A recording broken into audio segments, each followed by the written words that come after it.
In this video, we're going to be learning about building with COB and Strawbale, two fundamental natural building techniques that require simple ingredients, basic tools, and minimal skills to work with. In the last two videos, we learned about building with hempcrete and papercrete. And while each of those materials are fascinating in their own regard, they both require lime or Portland cement as a binder, a caustic substance that must be used carefully or even avoided, depending on your individual needs. So for those of you who are looking for the simplest and most natural ingredients to work with, this video is for you. After all, Strawbale and earthen building remain one of the most accessible, cost-effective, and eco-friendly ways to build to date. So that's why I'm combining the presentation of these two techniques into one video. Because unlike the other experimental materials that we've overviewed, these two techniques have been used together successfully and effectively for hundreds of years. So if that's the kind of thing you're into, then be sure to subscribe to the Off-Grid Guru channel, because that's what we do here. Alrighty, so before we get started, for those of you who don't know about Crestone, Colorado, it's a small town with a wealth of unique off-grid homes in their community that I've been documenting here on the channel. So for a series of awesome home tours, check out my playlist called Crestone, Colorado. The workshops in this video were filmed at the Crestone Energy Fair, which is their annual free entry event, providing an opportunity for outsiders to get an inside peek into their unique community. The fair has become a gathering place for alternative builders for over 30 years, offering home tours, hands-on demonstrations, and my personal favorite, the Builders Panel, a live question and answer forum featuring a panel of experts from all over the country. Last year, the builders combined their efforts and over the course of the weekend created a Frankenstein structure made of 7 different materials. The experiment was built on a foundation of rammed earth tires, and the walls a collage of Strawbale, earth bag, hempcrete, papercrete, cob, and glass bottle bricks. Whew, that was a lot to say. This experiment is going to show us how the materials work together and whether they can stand the test of time while exposed to the elements. And for those of you who haven't heard, I'm going back to the Energy Fair this year to host the Builders Panel and bring in experts of my own to join the discussion and share their skills. People like Kirsten Jacobson from Eco Build Lab and the inspirational Earthship builder, Ron Chirillo. Plus, we're bringing back the Rocky Mountain Hemp Builders to do another hempcrete demo, as well as, for the first time ever, a live aircrete demo with Ignacio Acuna from Hawaiian-based company Dome Gaia. So come join us this August 27th and 28th for my birthday weekend. It's going to be a blast. You can follow the link in the description for more info, or just wait until next year when I make the video. And now, without further ado, we're going to rewind the tape back to the beginning of the experiment and learn about building with Strawbale.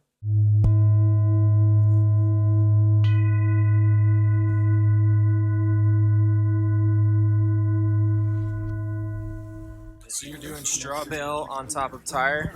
Yeah. And you're putting a barrier between of plastic and then Just tar paper? tar paper, because normally I wouldn't do it that way, but since it's just a quick kind of build for the kids, normally you'd have some timbers or something to get it up a little higher, or concrete or whatever, but you don't want a straw bale sitting right on dirt, because it will wick some moisture over time. And even though this isn't a proper example of a Strawbale wall, it still has some of the same principles, including rebar, which is pounded down into the tires to pin the Strawbale to the foundation.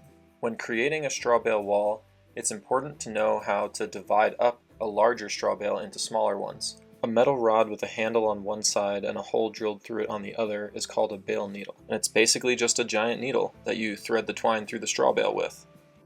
And once you have your thread through the bale, you just have to get a little bit of leverage so that you can tighten it down real good. And once again, using the bale needle, Curtis is able to keep the tension while he ties his knots. He then cuts the original strings of the Strawbale loose and starts to peel off sections called flakes, which are dense sections of straw that can be used for infill later if you have gaps in the wall. And that's how you tie a bale. Pretty hard, huh? Sometimes I'll even save these, because I could retie a half bale with these I just cut off. He then guides us into pinning rebar stakes into the Strawbale in order to fuse the next course to the first.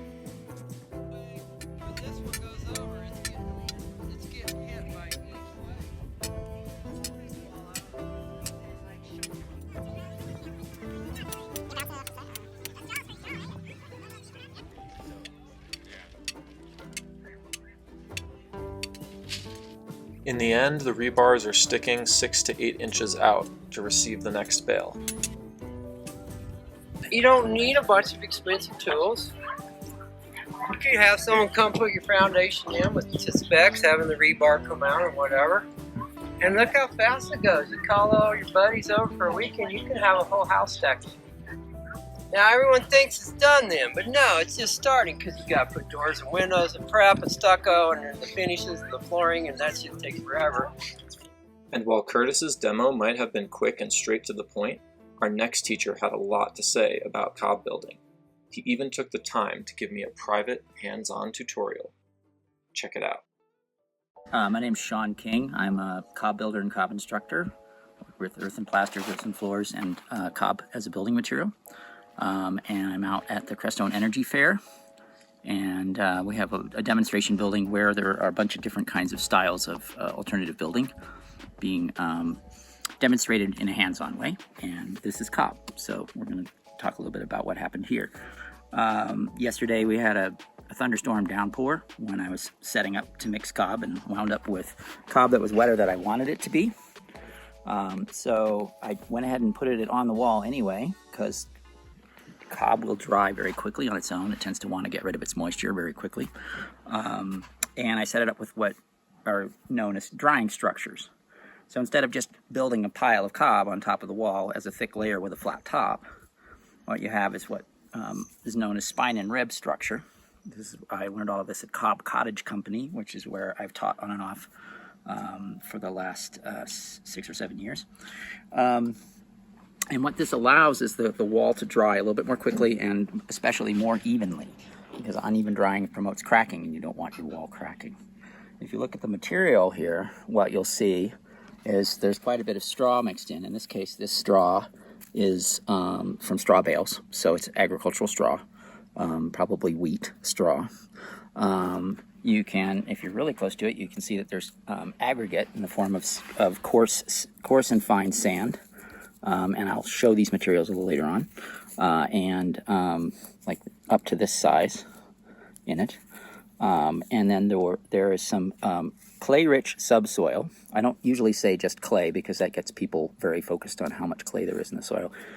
It just needs to be sticky, and when you get it really wet and you get it on your hand, it coats your hand like a thick paint, like a latex paint.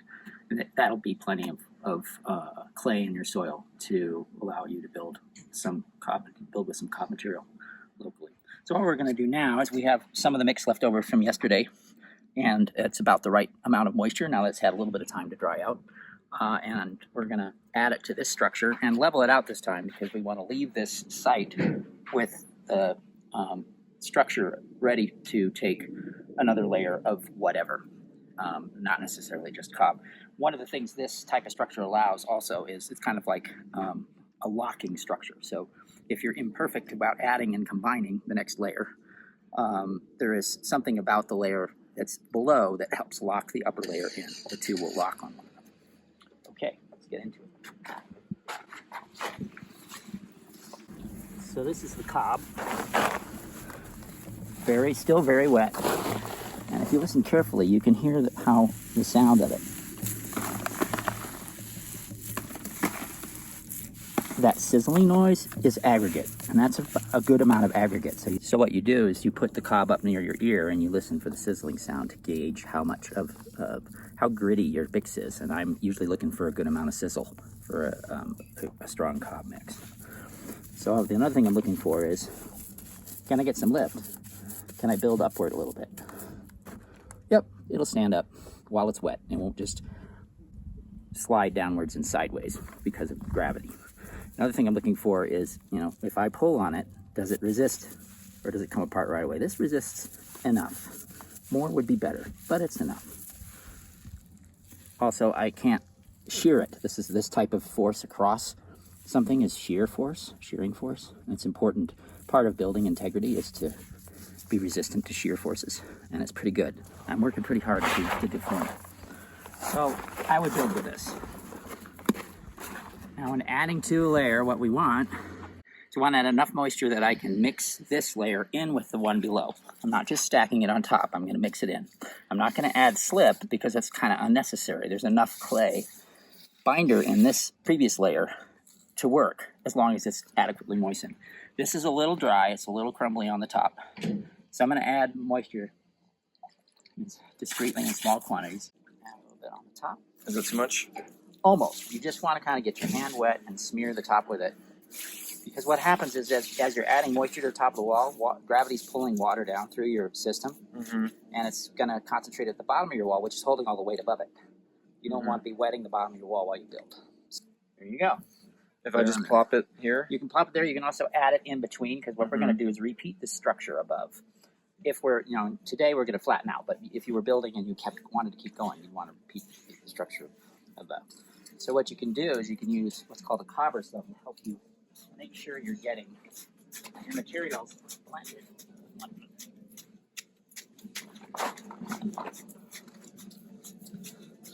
So what it is it's a pushing and sewing motion, and not so much like a chopping motion. So what I'm going to do is add it here, and I'm going to sew in like that. I'm twisting. I'm catching.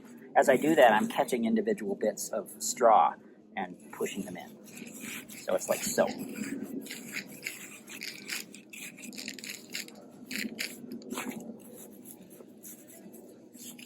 Wow, I did not expect that to be so fibrous.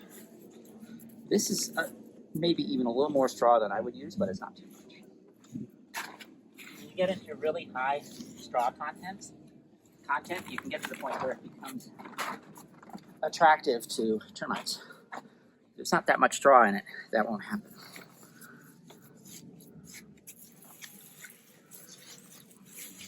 So one thing I'm looking for too is see if I just put this on here. There's no integrity there.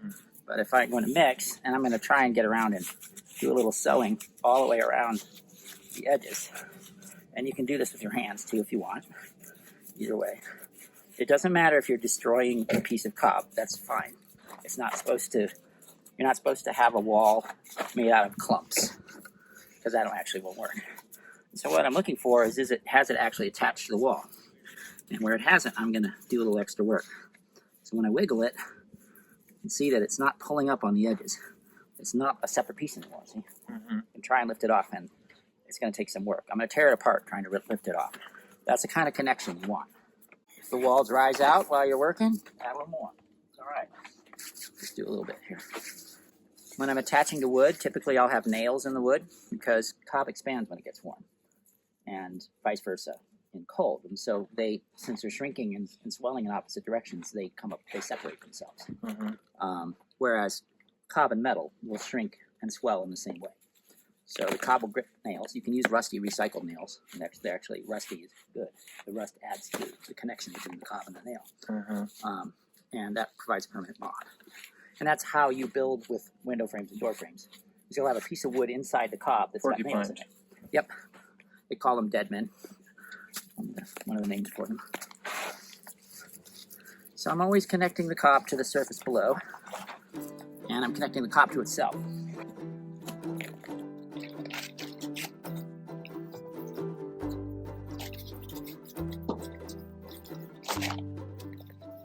It's important to use bare hands and feet as much as possible with this sort of thing because you're gaining information about texture, about moisture content, all these sorts of things.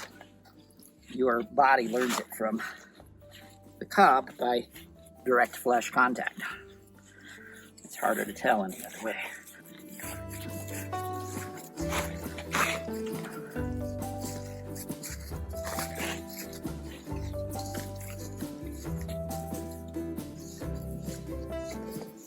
Ergonomically, it would be great to be working from where your elbow's at a right angle with your forearm and lower, so that you're not working up like this, because that gets tiring. It's hard on your body. If you're doing cob right, you can do it all day and just feel great at the end of the day. There's no repetitive motion problems, none of it. Also, when you're connecting cob to non-cob, you're going to use a little bit of slip. That's just silt mixed with water. Yeah, it's clay. It's clay soil so that you can get a coating. This is a little on the silty side, but I got enough of a coating on my hand that I'm going to count it as adequate for now. See, right now that wants to peel back from the wood. If I slip that whole area, get a little bit of a bond, not as much as nails.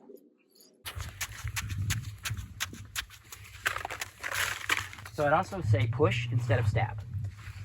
Pushing and sewing and not stabbing to get your thing in it. And you support your wall as you work, which I see you instinctively doing. You don't want to push the lower layers outward. You just want to sew the layers together. Is that better? Yeah, exactly. And then you can twist to get some of that sewing motion. I think we're getting a lot done. We are. This is good. We're getting one on the wall. Yeah, go ahead. You got two people work both sides of the wall together as a team. That way, if you work on just one side of the wall, the tendency is to push the wall inwards. If you have to work on one side of the wall by yourself, work on the outside of the wall of a curved building. Because basically then you're pushing on the outside of the curve like it's an arch, and you're going to use the strength of the arch form to help you support the wall working by yourself.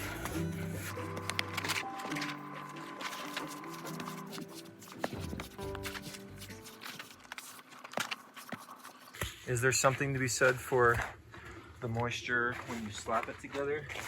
So usually what I'm doing is I'm pushing in, I'm not. If I just slap on, it comes right off. You can see that. A little bit more camera. If I just slap on, it's not bonding. You got to push it together, sew it together, and then you have it as part of the wall. One thing I like to say is build shelves, not slopes. In other words, as you're working, don't slope inward or slope outward.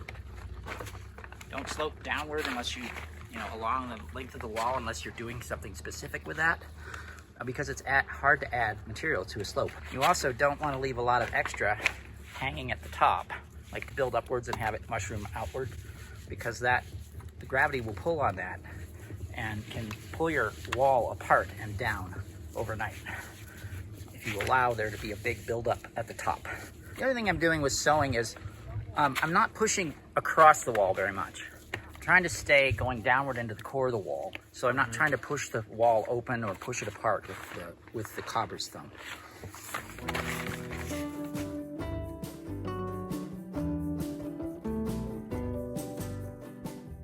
So I'll be looking for places like here where I haven't gotten there, so this isn't attached yet. It's not integrated. Get it integrated.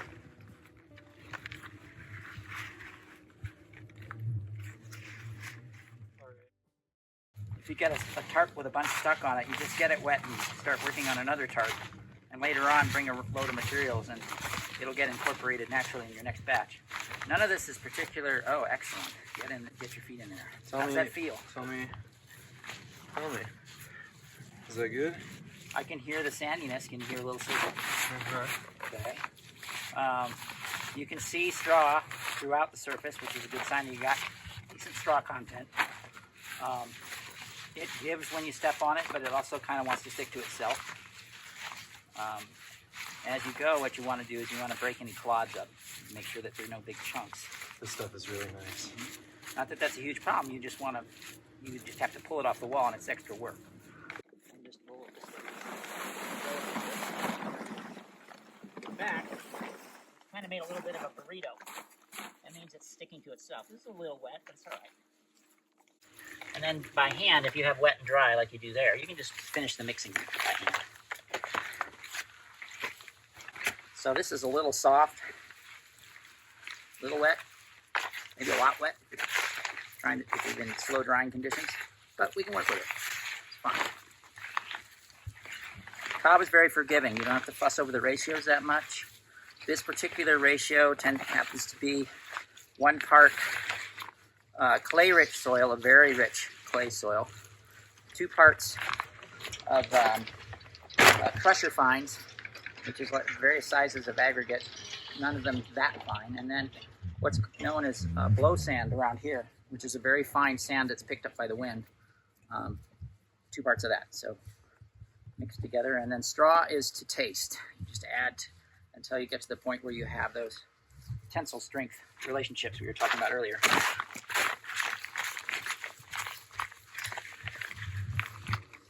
Once you get used to sewing, put a larger amount on. That's fine. Just make sure you're doing diligence addition.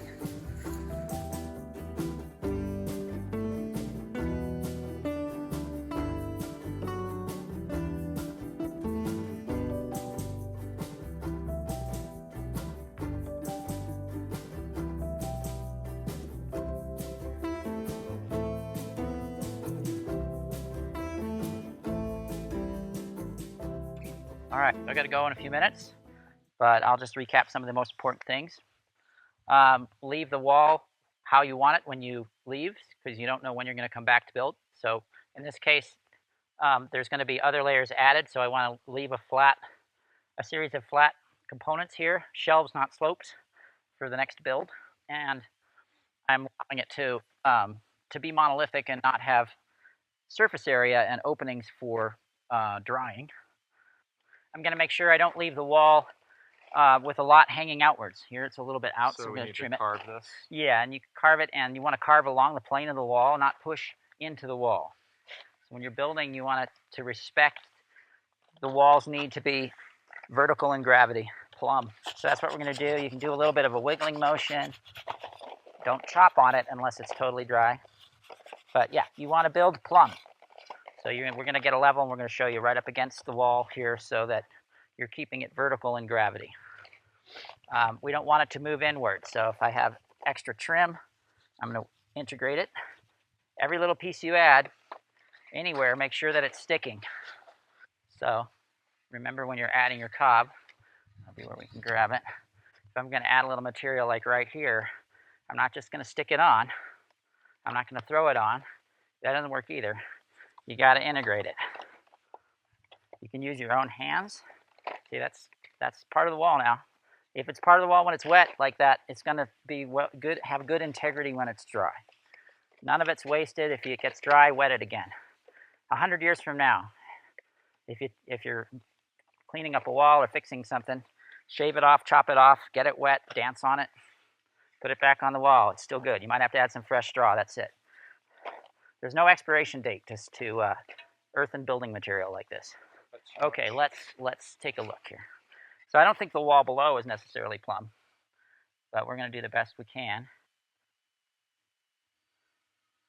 Let's see. Let's try this other set. Sometimes the bubbles go off, so we'll go with this as plumb. So that's at least over the foundation. You can use, the rule of thumb is actually the rule of 2 fingers. If about 2 fingers thickness, inward or outward, that's the variation that's pretty safe for building with cob, out of plumb. Right. Cob is sculptural at all stages. You can sculpt it while it's wet. You can come back and carve it. So you can do positive sculpture, that's where additive sculpture, and you can do subtractive sculpture. Either way, it's very forgiving of all of that. In general, cob forgives you no matter what you do, with a few exceptions. When you're building a wall, don't walk away with the wall mushrooming outwards, because what happens is, while you're sleeping, gravity is hanging on those outer pieces, and it'll peel the wall open and drop it on the ground overnight. So trim your walls before you stop for the day, and make sure you allow time to do that. Double checking the wall, pulling on pieces you've added a little bit, make sure that they're really there. Yeah, that's fine. It's come in a little bit, but not too much. We're at the top of the wall. And, think about how close you are to the top of your build. If you're getting to the top of your build, you can taper inward a little bit and get narrower. It's fine. As long as you're doing that conscientiously and it feels good to you, it's fine. What you don't want to do is have a lot of variation low down where there's the weight of all the wall above is pushing down. The other thing I do sometimes, if I'm pretty sure that this is my end surface structurally, I'm not going to be adding anything out there, I'll put in key for plaster, which is just a set of diamond-shaped cross-hatching like this, and I'll let it dry like that. So when I come and put a plaster on, there's something more for the plaster to grip. Sometimes when you're doing plastering, you're going to come back and trim off these little bits. People use blow torches. I'll take diamond building cloth, nail it to a board. It makes a giant cheese grater, basically. And I'll go and a rasp, yep. House grater is what someone named it. And that gets rid of all these little bits that are sticking out, because these will push your plaster away when you try and do a final plaster, if that's what you're doing. So if anybody's interested in my tradition of learning, I come out of Cobb Cottage Company, which is cobbcottage.com. So you can connect with me there, potentially. And there are many other teachers. Cobb Cottage Company will also direct you to people, can help you find people locally if you're having trouble with that. There are a lot of good books out there. The book that we use is The Hand Sculpted House by Evan Smith and Smiley, original Bible, and it's a complete guide to building your own house, from siting to design to the use of all these materials. I just encourage you to get out there and experiment. Use what you have as much as possible. Dig for the soil under the subsoil underneath your topsoil to where the roots don't grow. Get down below the root system and play with it. Get it wet, mix it with sand, make little bricks, see if they shrink or swell. Make a couple of notches, with an inch ruler or whatever. See if the bricks get smaller as they dry. You want to minimize shrinkage, but experiment with your materials. Use what you have. It's almost certainly possible. You can do this kind of a shakedown test. And that can tell you something about the numbers. And I also encourage you to just get your hands dirty. Immediately start making bricks. One thing I've done in the past too is to make a little ball about an inch, the size of an inch, let it dry completely, and then I stand on it with my heel, all my weight. That would be, I'm 160 pounds, 160 pounds per square inch pressure. If you can stand on that and it doesn't break, you can have quite a tall wall, because you can just think of all the cob added up on top. That's all the weight going on there. That's 150 pounds per square inch is pretty good when you have a wall that's going to be 8 or 10 inches thick. So. All right, everybody, that wraps up this tutorial series, and boy, did I learn a lot. I hope you did too. I look forward to hearing your comments in the comment section below. So if you have any questions, please leave them there for me. Other than that, I'm going to be headed to the Crestone Energy Fair next week to film a whole nother series of demos and to do some live presentations. So if you're interested in attending, then go check out the link in the description below. Otherwise, you can wait for the video when I post it next year. So without further ado, I'm going to insert some of the clips from the interview that didn't get added in the main part of the video here for those of you who wanted a little bit more information. Cob walls are primarily vulnerable from wetting from the top. From the side, they don't take a lot of damage, because what happens is, as rain hits it, the clay inside the top surface will expand and form a partial seal, and of course gravity wants to just pull the water off. So a cob wall that's unprotected by an exterior plaster, Like lime? estimate, like lime or another earthen plaster or any kind of coating, don't ever use cement, because concrete cement, Portland cement, is a vapor barrier. And what that means is any moisture from showers or cooking that goes through your wall system, because your wall system is vapor permeable, will hit that outside barrier on a cool day and condense and soften your cob. There's an example in Britain where there are quite a number of British Isles with quite a number of old cob buildings, hundreds of years old. Somebody didn't know better, put cement stucco on the outside of a cob building in the upstairs bathroom where they showered without a fan. It got so wet inside the wall failed. So the bathroom wall just fell off the second story into the yard. Boom. So don't do that. But you don't actually really need a protective coating. That's an aesthetic issue. It erodes at about a rate of the cob will erode at roughly a rate of an inch per 100 years with laterally driven rain. Not just vertical rain, but rain that's wind driven against your wall.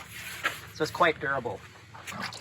Don't be too afraid of the rain unless you get it wet from the top, in which case an entire building will become a small mound of earth that plants growing out of in about a year. One winter season.